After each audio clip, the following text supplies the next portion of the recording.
आज 7 दिन हो गए हैं प्रधानमंत्री मोदी जी, उनका कोई मंत्री, भले वो रक्षा मंत्री हो, विदेश मंत्री हो, गृह मंत्री हो, कोई भी पिछले 7 दिन पुंछ आतंकी हमले पर एक शब्द इनमें से किसी के मुंह से नहीं निकला। यह खामोशी बहुत कुछ बताती है। यह खामोशी बताती है कि इस सरकार की प्राथमिकताएं क्या हैं।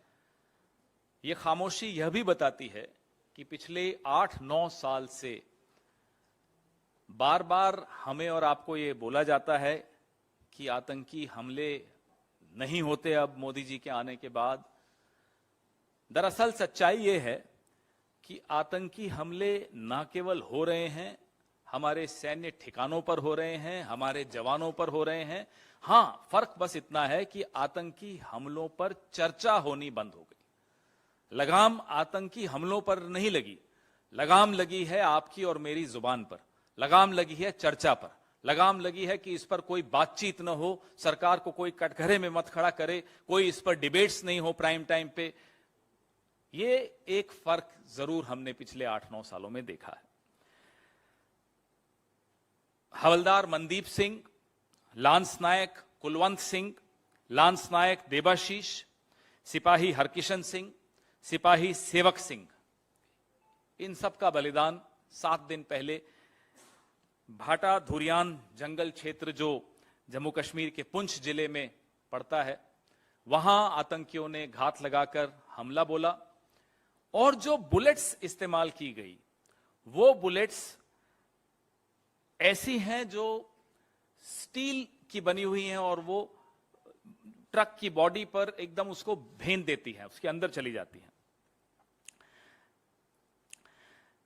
कल जैश ए मोहम्मद के प्रतिबंधित आतंकवादी समूह पीपल्स एंटी फासिस्ट फ्रंट ने सेना के ट्रक पर जो हमला हुआ, उसकी बॉडी कैमरा द्वारा जो शूटिंग की गई थी, वो तस्वीर सोशल मीडिया पर कल जारी की गई।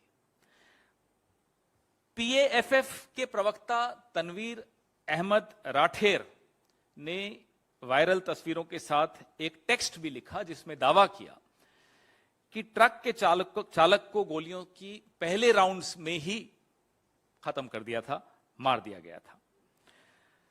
अगस्त 2021 में अमेरिका के अफगानिस्तान छोड़ने के बाद नेटो द्वारा इस्तेमाल की जाने वाली अत्याधुनिक पेनिट्रेटिव एंड रिकोशेटिंग स्टील कोर गोलियां ये तालिबान से लश्कर ए तैयबा और जैश ए मोहम्मद जैसे आतंकवादी संगठनों के पास पहुंची।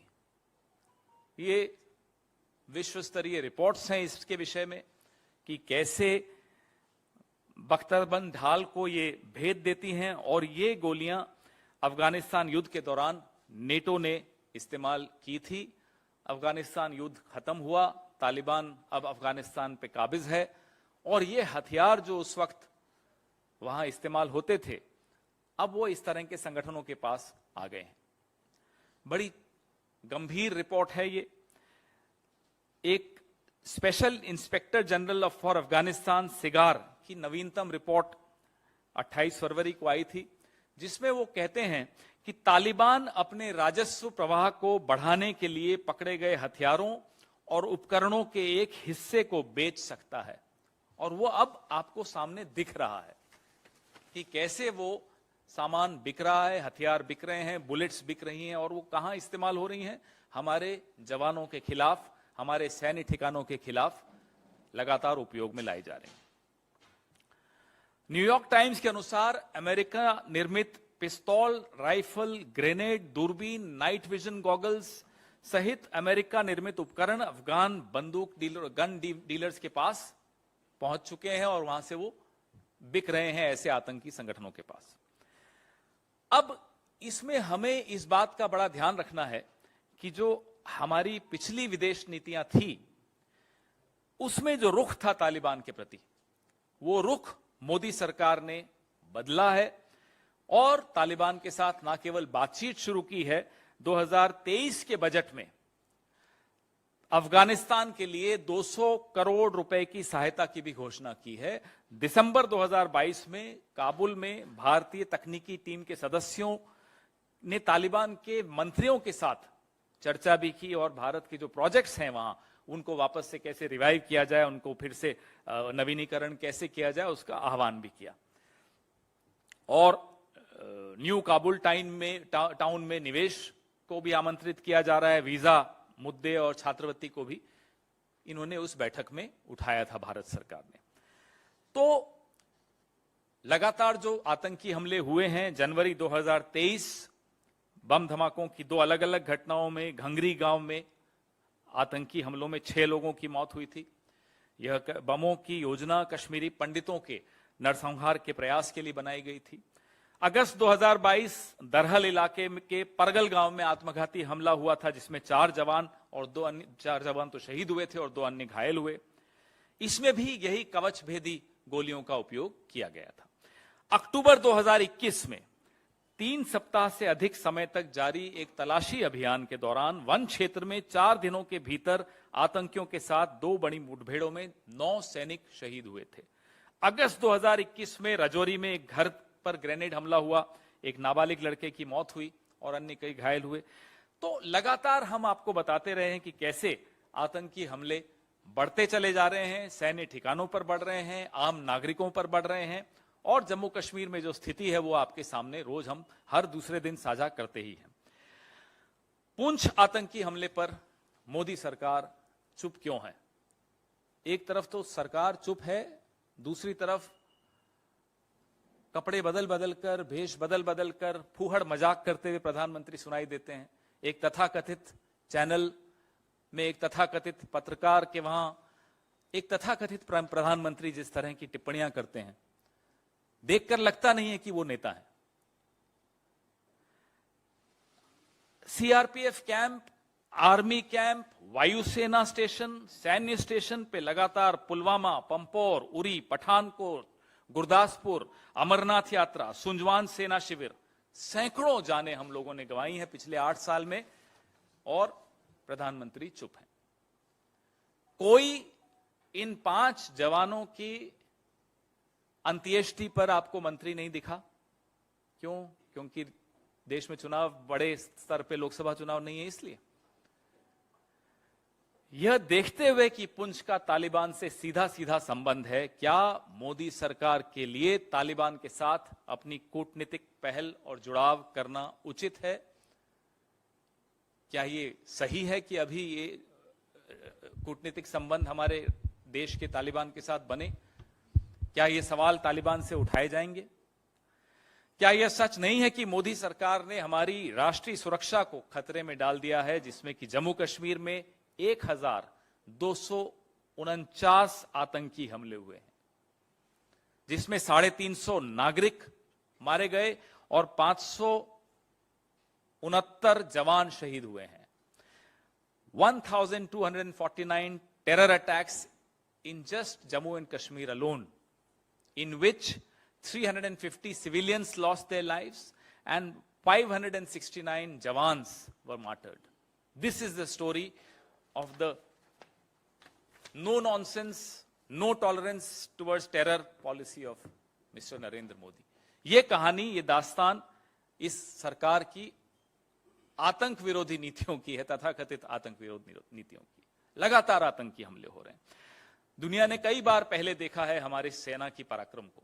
वो 1967 का युद्ध हो, 71 का युद्ध हो, 99 का कारगिल युद्ध हो, जब आमने सामने की लड़ाई होती है तो हमारे जवान किसी के सामने घुटने नहीं टेकते, आगे वाले को घुटने टेकने पड़ते हैं। लेकिन पीठ पीछे हमला हो, इंटेलिजेंस फेलियर से हमला हो, तो बताइए जवान क्या करेगा?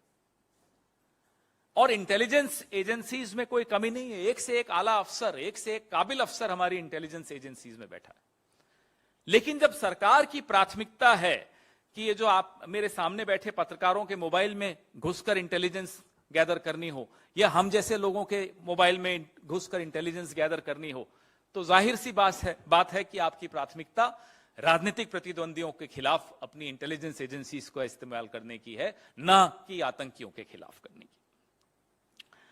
कुछ महीनों के अंतराल के बाद बार बार यह घटना होती है, लेकिन एक अजीब सी सन्नाटेदार चुप्पी सरकार की यहां से सुनाई देती है। उल्टा ये होता है कि इस देश की आदत, हम लोग जो बचपन से किताबें पढ़ते थे उसमें एक नारा सुना था कि तुम मुझे खून दो मैं तुम्हें आजादी दूंगा। आज जो हमारे तथाकथित नेता बने हुए हैं बोले तुम चुप रहो मैं तुम्हें इनाम दूंगा, मैं तुम्हें गवर्नर ही दूंगा। और जो जिसको चुप कराने की कोशिश कर रहे थे आज वो बोल रहा है, उसकी भी बातों का आप जवाब नहीं दे पा रहे हो। तो हम अपने सवाल पूछ चुके हैं और हम उम्मीद करते हैं कि प्रधानमंत्री हम सबकी जासूसी छोड़कर सुरक्षा बलों को हमारे खिलाफ इस्तेमाल करने की बजाय आतंकियों के खिलाफ इस्तेमाल करेंगे और चुप्पी तोड़ेंगे। पुंछ पर चुप्पी तोड़ेंगे, पुलवामा पर सत्यपाल मलिक जी द्वारा कुछ खुलासे किए गए हैं उस पर भी चुप्पी तोड़ेंगे। आपके सवाल।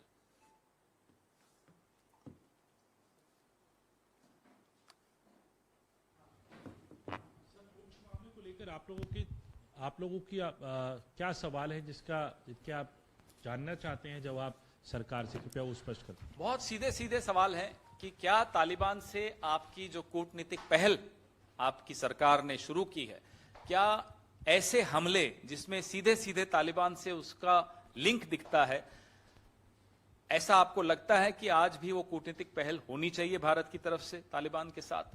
नंबर 2, आप इस तरह के आतंकी हमलों पर चुप्पी क्यों काट लेते हैं? आप चुप क्यों हो जाते हैं? आपको क्या लगता है कि आतंकी हमलों पर चर्चा नहीं होने से क्या आतंकी हमले बंद हो रहे हैं?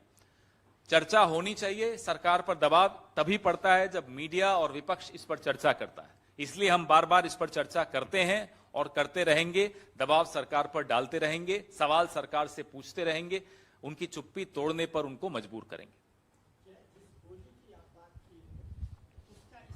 पहली बार हुआ है क्या?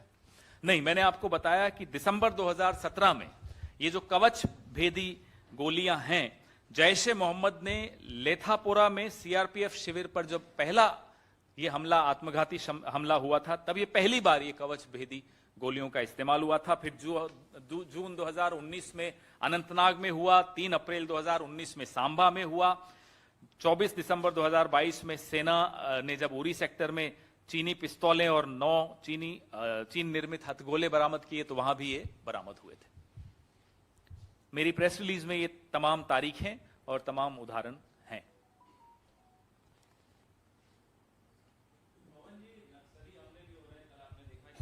छत्तीसगढ़ में नक्सली हमले हुए, उस पर आपकी क्या प्रतिक्रिया है? कई जवान वहां भी शहीद हुए। बिल्कुल हुए, और जिस तरह से ये कायराना हमला हुआ है वहां, ऐसे कई हमले टाले गए सही वक्त पर सूचना मिलने के पश्चात, और वहां की जो हमारी सरकार है, संवेदनशील सरकार है, तुरंत जांच का आदेश दे दिया गया है और जो जांच की रिपोर्ट आएगी आपसे जरूर साझा की जाएगी, किसी को बख्शा नहीं जाएगा।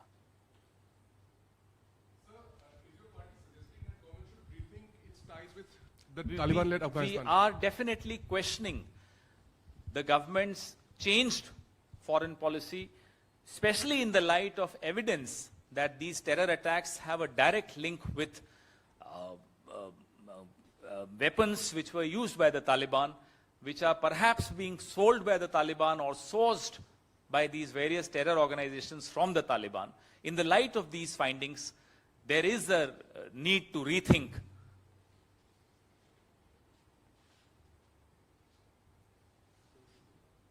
जी।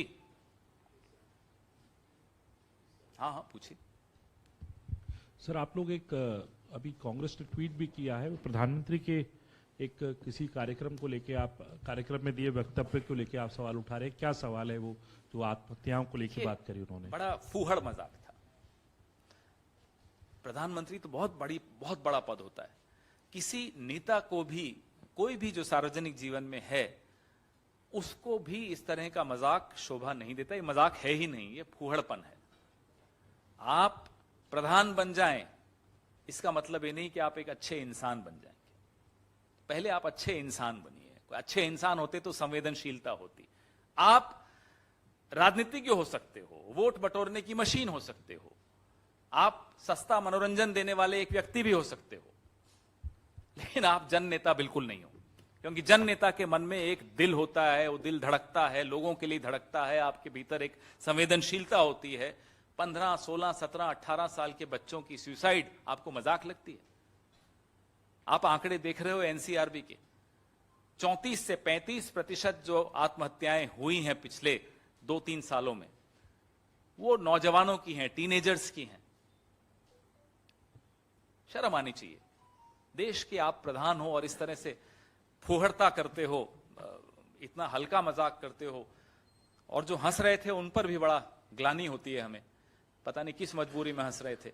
ठीक है, एक तथाकथित पत्रकार है, अपने आप को स्वघोषित पत्रकार है, उसके आप प्रोग्राम में जाते हो, पुंछ पे आप बोलते नहीं हो, देश में महंगाई पे आप बोलोगे नहीं, इतनी समस्याओं से देश जूझ रहा है उस पे आप बोलोगे नहीं, अदानी पे आप बोलोगे नहीं, चीन पे आप बोलोगे नहीं, और ऐसे हल्के मजाक करोगे जाकर वहां, और फिर अपने आप को आप नेता मानते हो।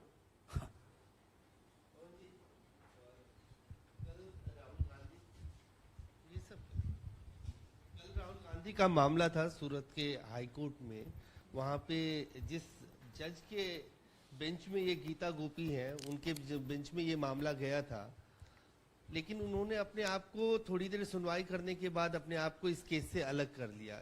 क्या वजह मानते हैं, क्यों उन्होंने अलग किया होगा अपने आप को इस पूरी सुनवाई? भाई, इस पे मैं कोई सोच विचार करके कुछ गैस करूं, कुछ इमेजिन करूं, कुछ कल्पना करूं, वो अच्छा नहीं रहेगा। यह सवाल का जवाब तो आपको वही दे सकते हैं जिन्होंने ये किया। उसमें मैं बीच में बोलूं? हमें न्यायपालिका पर पूरा भरोसा है, देश की न्यायिक प्रक्रिया पर पूरा भरोसा है। इस पे मैं कोई टिप्पणी करना उचित नहीं मानता।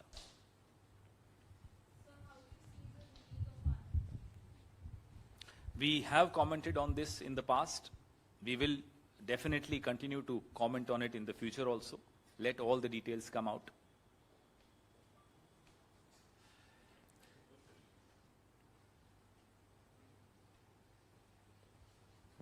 Thank you.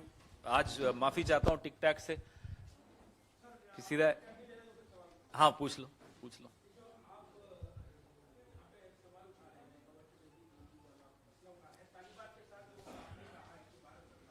माइक दो ना इन्हें यार। आपने जो कहा है, तालिबान का जो जिक्र किया है, इसका लिंक जोड़ा है तालिबान के साथ जो अब संबंध है और जिस तरीके से वहां पर योजनाएं चल रही हैं, सरकार सपोर्ट कर रही है, तो ये विदेश नीति से संबंधित मामला है, बहुत संवेदनशील है। तो क्या आप चाहते हैं कि तालिबान से कोई वार्ता न हो, संबंध सामान्य न हो? हम सिर्फ एक सवाल पूछ रहे हैं, बहुत प्रासंगिक सवाल पूछ रहे हैं, क्योंकि लगातार उदाहरण आपके सामने मिल रहे हैं कि जो हथियार तालिबान की मार्फत या तो बिक रहे हैं या बट रहे हैं, हमें नहीं मालूम, लेकिन वो उपयोग में भारत के जवानों के खिलाफ भारत के क्षेत्रफल में आकर इस्तेमाल हो रहे हैं। ऐसे में तालिबान से आप ना केवल बातचीत की पहल करना, अपने बजट में 200 करोड़ आवंटित करना, क्या ये सही है, क्या ये उचित है? ये सवाल विपक्ष की हैसियत से हम पूछना चाहते हैं। जवाब दीजिए कि आप तालिबान के सामने क्या यह मुद्दा उठाते हैं कि साहब, ये जो कवच भेदी गोलियां हैं या अन्य हथियार हैं जो वहां से आ रहे हैं, सरेआम आते हुए दिख रहे हैं, अंतर्राष्ट्रीय समुदाय ने भी इस पर चिंता व्यक्त की है कि कैसे ये हथियार वहां से निकल कर आ रहे हैं और अलग अलग आतंकी समूहों के हाथों में जा रहे हैं।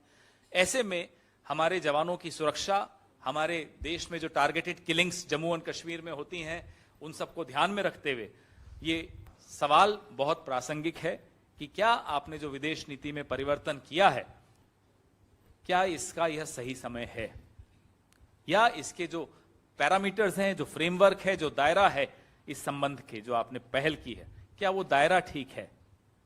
पवन जी, मेरा पवन जी इधर माइक मेरे पास है भाई साहब।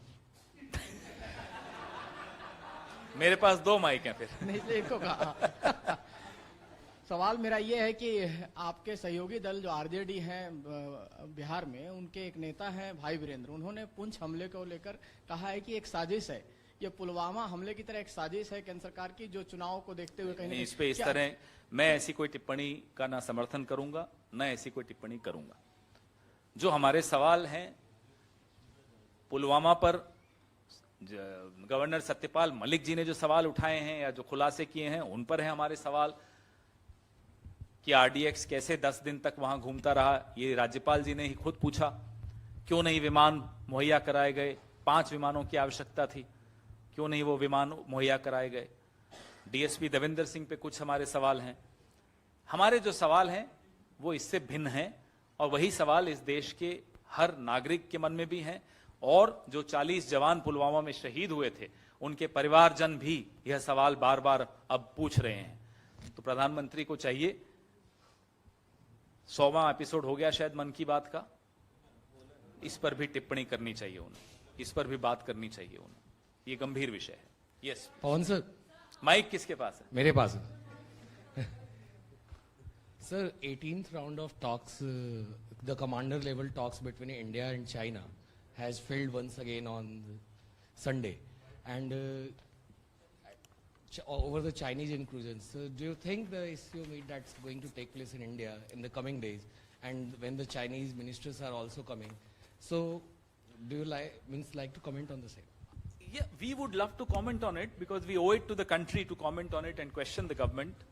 Our problem is, how do you corner a country after giving it a clean chit? When the Prime Minister of a country, of our country, gives a clean chit to the enemy nation, then you can't expect to corner them diplomatically. Because publicly you are trying to save your own face. And in doing so, you are protecting the enemy instead of protecting your own territory or your own interests. So I don't expect to achieve much during any talks at the level of ministers in Delhi, because the head of the government has given a clean chit to China, full stop. Sir सबके पास mic है। Sir, Delhi के मुख्यमंत्री के आवास को लेकर जो renovation में 45 करोड़ रुपया खर्च हुआ है, उस पर विवाद है। आपके नेता अजय माकन लगातार हमले कर रहे हैं। पार्टी की अधिकृत राय क्या है इस पर? इस पोडियम से आप क्या कहना चाहिए? अजय माकन जी ने बिल्कुल ठीक बात कही है। आप अपने आप को आम आदमी कहते हैं, अब तो खैर कोई मानता भी नहीं कि आप आम आदमी। कोविड के दौरान जब त्राही त्राही मच रही थी दिल्ली में, सांस लेने पर दिक्कत थी, ऑक्सीजन की कमी थी, तब आप साहब क्या कर रहे थे? 45 करोड़ रुपए का खर्च अपने घर को ठीक करवाने में, दुरुस्त कराने में, स्विमिंग पूल बनवाने में, लाखों करोड़ों के पर्दे लगवाने में, टाइल्स लगवाने में, ये होती है आम आदमी की सरकार? ये चौंकाने वाला तथ्य है। आप में से कुछ लोग हैरान होंगे, हम में से कुछ लोग हैरान नहीं है, क्योंकि हम असलियत जानते थे। लेकिन फिर भी असलियत जानते हुए भी हम हैरान हैं कि कैसी ये आम आदमी की सरकार है जो ढोल नगाड़े पीटती थी अपनी ईमानदारी की, अपनी सादगी की। अजय माकन जी ने शायद उदाहरण दिया उस दिन, कल मैं देख रहा था कि जो इन्होंने एफिडेविट साइन किया था उसमें बिंदु नंबर 7 था कि सरकारी घर में नहीं रहूंगा, सुरक्षा नहीं लूंगा, लाल बत्ती नहीं चलाऊंगा। देख रहे हैं आप कितनी लंबी सुरक्षा है? देख रहे हैं आप में से कोई, आप तो छोड़िए, कोई एमएलए घुस के दिखा दे मुख्यमंत्री के आवास पर। और यहां जहां हम बैठे हैं, यहां से कुछ मीटर दूर जहां डॉक्टर मनमोहन सिंह जी का आवास है, अब यहां शीला दीक्षित जी का आवास था। 15 साल लगातार सोमवार से रविवार सुबह 2-3 घंटे तो आम नागरिक कोई भी बिना अपॉइंटमेंट के, गेट खुले होते थे, जाके मिल सकता था। एमएलएज जब चाहें तब आ सकते थे, राजनीतिक कार्यकर्ता जब चाहें तब आ सकता था। इस तरह की सुरक्षा नहीं होती थी। शीला दीक्षित जी, उनके तमाम मंत्री, 15 साल तक उनका आप बंगलों के रखरखाव का, रिपेयर का पूरा बजट निकाल के देख लीजिए और तुलना करिए एक मुख्यमंत्री के बंगले पर 45 करोड़ का खर्च होना। शर्मनाक बात है। मुझे ग्लानि होती है ये देखकर कि मैं इस सरकार का हिस्सा रहा हुआ हूं। उस सरकार में आज ये स्थिति है कि सरेआम एक तरह से अपने वोटर के गाल पर आप लोग तमाचा मार रहे हैं, उससे कम कुछ नहीं है। सर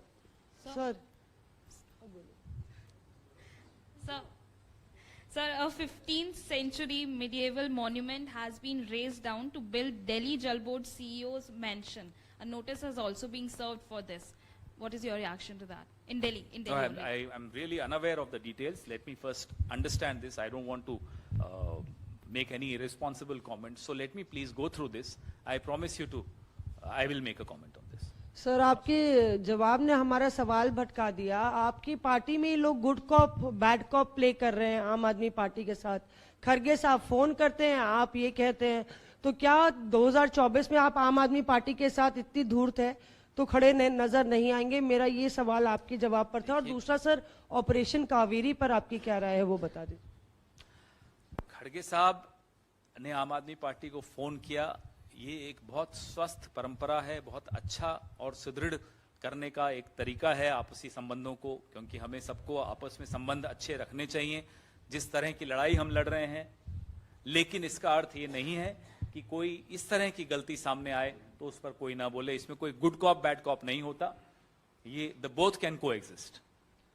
पवन जी, मेरा सवाल ऑपरेशन कावेरी पे जो आपने कहा, हमारे नेताओं ने, सिद्धरमैया जी ने जब राजधर्म याद दिलाया जयशंकर जी को, तो बहुत ही एरोगेंटली जयशंकर जी ने उन्हें जवाब दिया।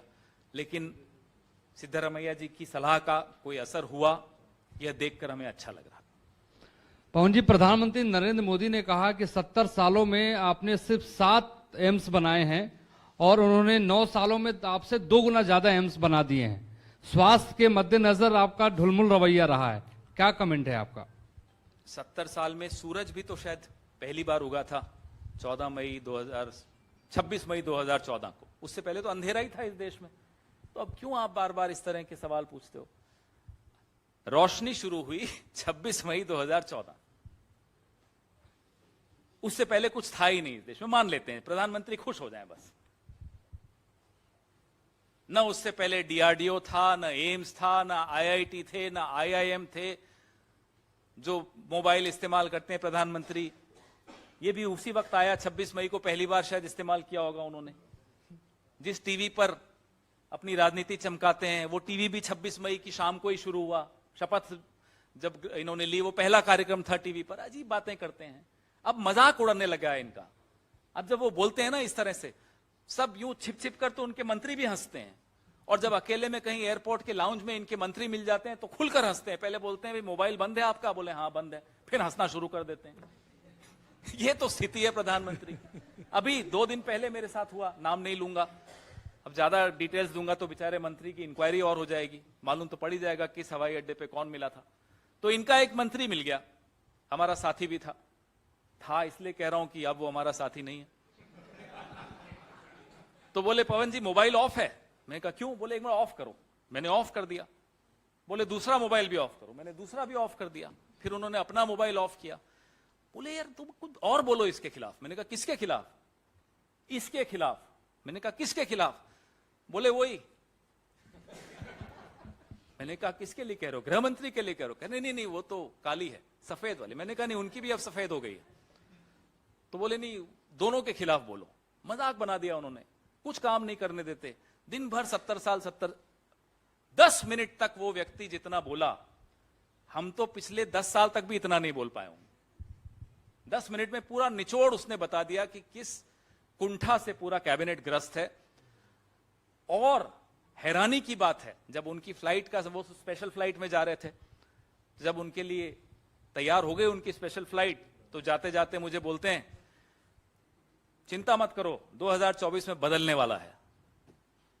यह स्थिति है आज कैबिनेट की। तो उनकी बातों को आप गंभीरता से क्यों लेते हो, जिनकी बातों को उनका अपना मंत्री अब गंभीरता से नहीं लेते? पवन जी इधर।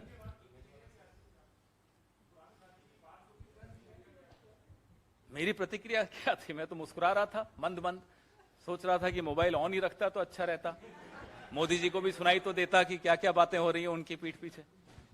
पवन जी, प्रधानमंत्री नरेंद्र मोदी ने कर्नाटक में बीजेपी के जो कार्यकर्ता हैं उनको संबोधित करते हुए रेवड़ी कल्चर की बात करी है और कांग्रेस को कहीं ना कहीं निशाना साधा है। उन्होंने कहा कि कांग्रेस की झूठी रेवड़ी का पर्दाफाश करने के लिए कांग्रेस शासित राज्यों में देखिए हिमाचल, राजस्थान के लोग आज भी उनकी गारंटी के पूरा होने का इंतजार कर रहे हैं।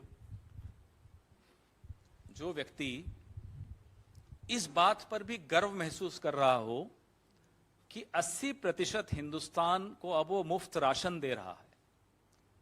यह कोई गर्व करने वाली बात है नहीं इस देश के प्रधानमंत्री के लिए कि इस देश की आर्थिक स्थिति आपने ये कर दी है कि 80% लोग सरकारी सहायता पर निर्भर हो गए हों।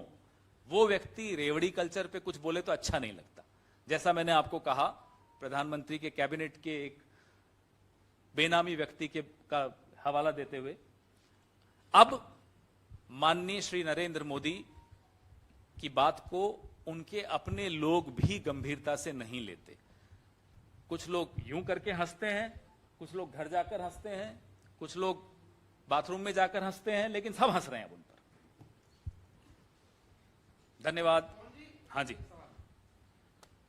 सवाल ये है माइक कि ले लो। अरे सुनाई दे रहा है क्या? नहीं, किस लिए वो माइक? ये ऑनलाइन को सुनाने के लिए होता है।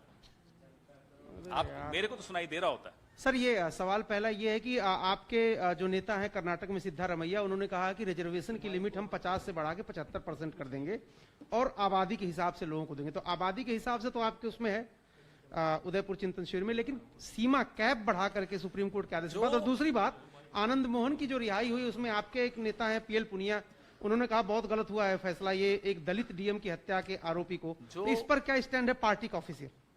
जो राहुल गांधी जी ने उस दिन कर्नाटक में एक नारा दिया, एक मांग उठाई,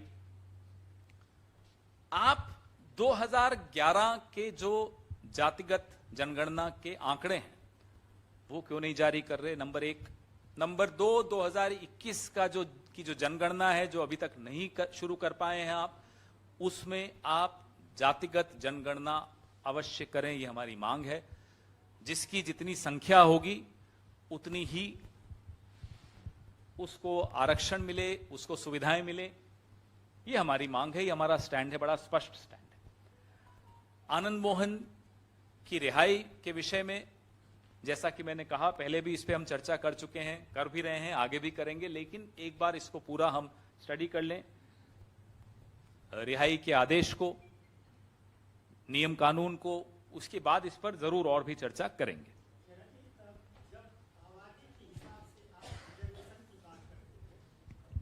तो आधी आबादी जो है महिलाओं का है, तो उसके लिए क्या रिजर्वेशन किया जा सकता है?